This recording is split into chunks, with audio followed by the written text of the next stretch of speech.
Ok, então vamos continuar. Vou pegar aqui. Dado essa introdução sobre o princípio da conservação de energia,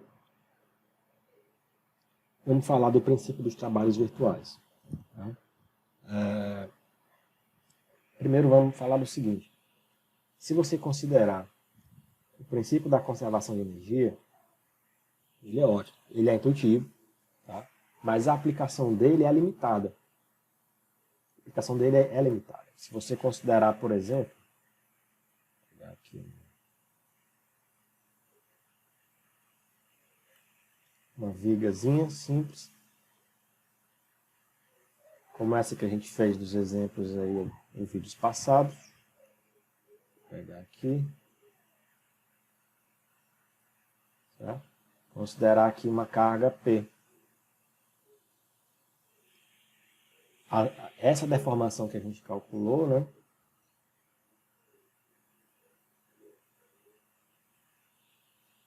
Pelo princípio da conservação de energia, eu consigo obter isso aqui, esse ΔI. Tá? Mas se eu tiver a necessidade de calcular esse ΔI aqui, eu não tenho como fazer isso, porque não tem uma força externa para realizar trabalho aqui. Então ele tem essa limitação. Uma outra limitação seria se eu tivesse uma carga distribuída. Se eu tivesse aqui uma carga distribuída, eu não conseguiria também fazer isso. Tá? A mesma coisa para uma rotação. Se eu não tiver ali um momento para gerar um trabalho, um momento, né, esforço vezes a rotação, um meio de momento vezes a rotação, eu também não tenho como montar essa equação pelo princípio da conservação de energia. Então essa é uma limitação importante do princípio. Bom, o nosso PTV, ele elimina isso. Tá? E eu consigo obter uma resposta pontual em qualquer ponto da estrutura, tá? Para qualquer condição de carregamento. E como que ele faz isso? Eu imponho, né, um trabalho virtual. De aulas passadas a gente viu que esse trabalho pode advir ou de uma força virtual, né, ou de um deslocamento virtual, e esses caras vão gerar um trabalho virtual. Certo? Como esse trabalho é virtual, eu posso simplesmente impor uma carga virtual aqui. Opa! Ô, Senhor do céu, peraí.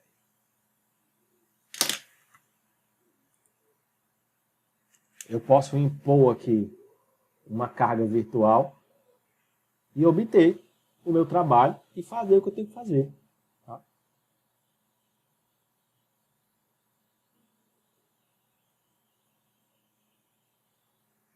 Isso é possível por um raciocínio matemático bastante engenhoso. Bastante engenhoso, que eu vou tentar fazer uma simplificação do que tem no livro. Tá? Essas aulas são simplificações do que tem no livro para que vocês possam ler de uma forma mais eficiente, mas não substitui o livro. Nunca, jamais e para sempre nunca. Tá? Primeiro vamos considerar um sistema A. Esse sistema A, ele é composto de forças externas, tá? E de tensões internas. Então você pode imaginar um corpo qualquer. Nesse corpo tem forças externas e, consequentemente, tem tensões internas. Tá?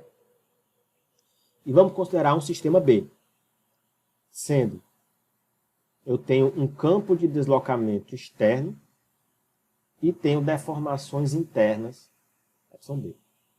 Tá? Esses campos de deformação externa e externa são compatíveis entre si. São compatíveis. Tá? E esses campos de tensão interna e forças externas estão em equilíbrio. Tá? O segredo para esse tipo de procedimento é dizer que não há relação, tá? Ele está supondo que não há relação de causa e efeito entre o sistema A e a configuração B. Eles somente estão atuando na mesma estrutura, certo? Então, eles dizem, matematicamente, é muito forte eu dizer de que eu suspendo essa relação, porque não tem como suspender uma coisa assim, certo? Mas eu analiso por um outro viés em que eu posso desconsiderar isso, né? Em que eu posso desconsiderar isso aí, tá? Então, eu faço isso dentro dessa marcação aqui. Eu faço uma relação de força externa e interna, e essa relação de força e tensão tem que obedecer à equação de equilíbrio, certo? E essa relação de deslocamentos tem que obedecer à compatibilidade do meu sistema, certo? Isso parece confuso? Não é, certo? Não é confuso. Isso é uma questão de interpretação. Vamos só concluir esse raciocínio aqui. Então, considere o seguinte. Se eu tenho esse sistema de tensão, força interna em equilíbrio, e tenho esse sistema de deslocamento externo e deslocamento interno, certo? Aqui tem um meio, mas isso se elimina, tá? Se eu tenho esses sistemas em equilíbrio, essa configuração é verdadeira, tá? E por que é importante eu desconectar o sistema A do sistema B? Simples. Porque se eu considerar que as deformações, que o campo de deformação interna é função da carga, se eu considerar essa relação de força, deslocamento, que é a relação constitutiva, eu vou estar meio que transformando essa parte em virtual também. Então é o seguinte, então você sabe que para o trabalho ser virtual, eu tenho que botar apenas uma das componentes, ou a minha força ou o deslocamento. Tá? Se eu estou no trabalho das forças virtuais, eu implico em forças virtuais. Né? Se eu em deslocamentos virtuais, eu aplico deslocamentos virtuais. Tá? E a partir daí, eu monto um trabalho virtual, mas sendo que uma das duas componentes é real. Porque esse é o princípio do cálculo. Um é virtual e o outro tem que ser real, para eu calcular as grandezas reais. Porque se os dois forem virtuais, eu vou calcular duas grandezas que são virtuais, mas e aí? Entendeu? Para que isso me serve? Isso não serve para mim. Tá? Eu preciso calcular grandezas reais através de mecanismos que são virtuais. Isso parece confuso? Não é confuso. Vamos supor isso aqui. Você aplicou essa força virtual, tá? Por equilíbrio, você obteve tensão virtual. Tá? Você tem isso aqui. Digamos que você pode calcular essa deformação externa, tá? E a partir disso você pode isolar o sistema e calcular as deformações internas, reais. Tá? Porque, imagina só, se você tem isso aqui, esse é um sistema real. Tá? Esse é um sistema real. Aplico uma força, tem uma força F real aqui. Beleza. Eu quero calcular, temos F1, então F2. Calcule F1 e F2 para que isso aqui esteja em equilíbrio. Isso é real. Certo? Se eu disser, beleza, eu vou chegar aqui, vou aplicar nesse meu negocinho aqui, um deslocamento virtual ΔX. Certo? Deslocamento ΔX aqui.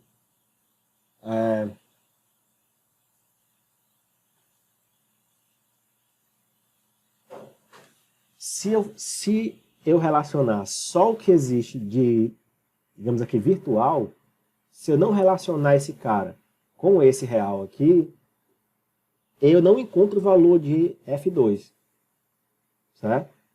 Eu não encontro. Para fazer isso, eu tenho que relacionar a grandeza virtual com a real, para montar aquele trabalho virtual que nós fizemos essa questão aqui, que é igual a zero.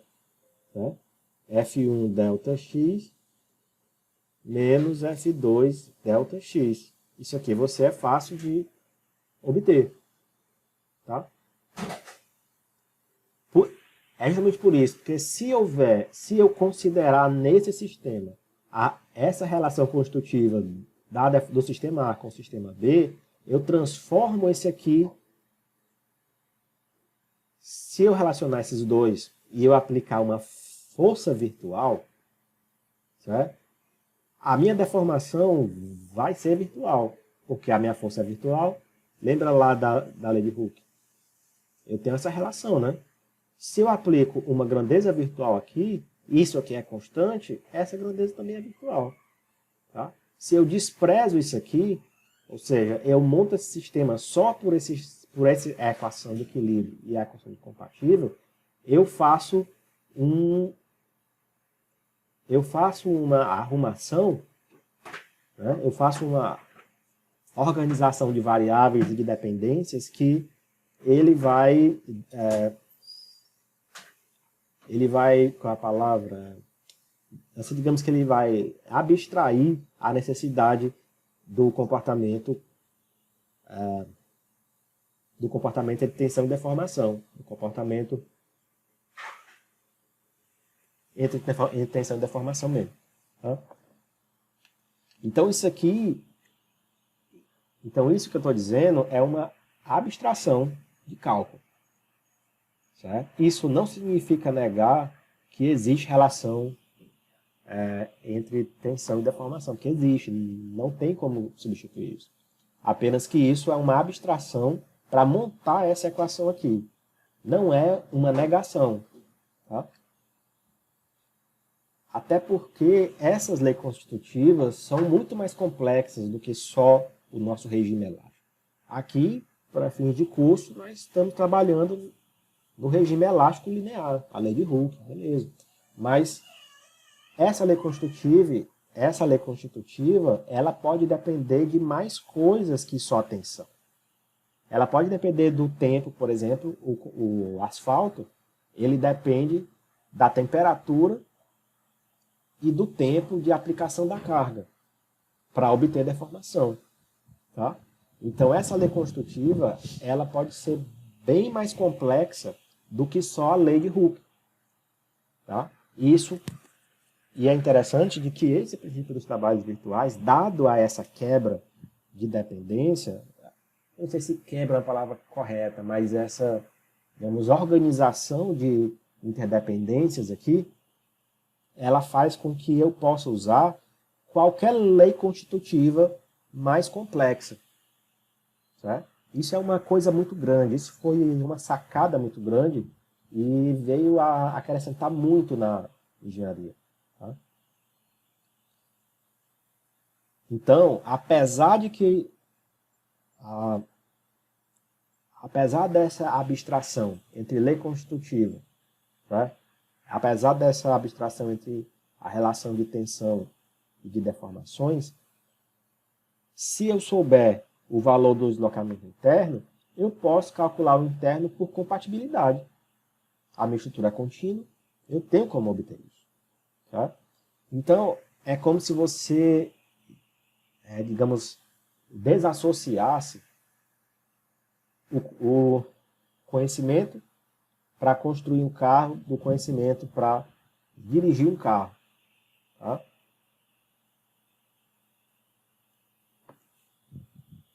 Uma pessoa que sabe construir e projetar um carro, ela tem um grande conhecimento de como dirigir um carro. Porque ela construiu o carro, ela fez os sistemas. E uma pessoa que sabe dirigir um carro, ela tem conhecimentos de como é que constrói. Ela pode não saber tudo e pode não saber em detalhes. Mas ela tem conhecimento de como é que constrói. Ela sabe que tem um tanque de combustíveis, tem uma parte que é responsável pela ignição, a parte que é responsável pela aceleração, pelo freamento, enfim, etc. Aqui dentro desse exemplo, até na própria autoescola, você vê um módulozinho de mecânica básica do sistema. Sabe? Então, existe uma relação entre isso aqui. Certo? Mas eu posso avaliar um motorista só pelo conhecimento dele de dirigir um carro, sem considerar se ele sabe construir ou qual o nível que ele sabe de construção ou não. Assim como também eu posso avaliar a eficiência de um mecânico sem avaliar se ele sabe dirigir ou não. Tá? Então, é uma maneira de mostrar de que a dependência existe, mas eu estou analisando, certo? Coisas isoladas e relacionando-as de uma forma a facilitar os meus cálculos. Certo? Essa é a principal teoria por trás dos trabalhos virtuais, do princípio dos trabalhos virtuais. Tá? É desassociar o sistema A do sistema B para que eu possa aplicar isso aqui para qualquer configuração de lei constitutiva. Certo? Para isso ser válido, esse princípio ser válido, basta que esse sistema de equações obedeça às equações de equilíbrio e que essas configurações de deformação e deslocamento sejam compatíveis. Certo? Se isso for compatível, eu posso usar. Se não for, eu não posso usar. Certo? E é isso, pessoal. Certo? O conceito do princípio dos trabalhos virtuais é esse. Tá? E aí vem a divisão do princípio dos trabalhos virtuais baseado nisso que vocês já conhecem. Tá? Eu posso impor forças virtuais e obter deslocamentos reais, certo? Ou posso obter deslocamentos virtuais, eu posso impor deslocamentos virtuais e calcular esforços internos. Tá? Isso aqui, princípio das forças virtuais. Isso aqui, princípio dos deslocamentos virtuais. Tá? Essa teoria por trás é que é algo que talvez não tenha sido tão explorado, mas é a principal contribuição desse curso. É essa teoria por trás, porque isso vai ser usado para desenvolver, para demonstrar e para analisar vários sistemas estruturais. Certo? Então, essa é a teoria, esse é um vídeo só da teoria, espero que você leia o livro e raciocine com isso a partir desse conhecimento que eu trouxe para cá, e a gente continua nos próximos vídeos.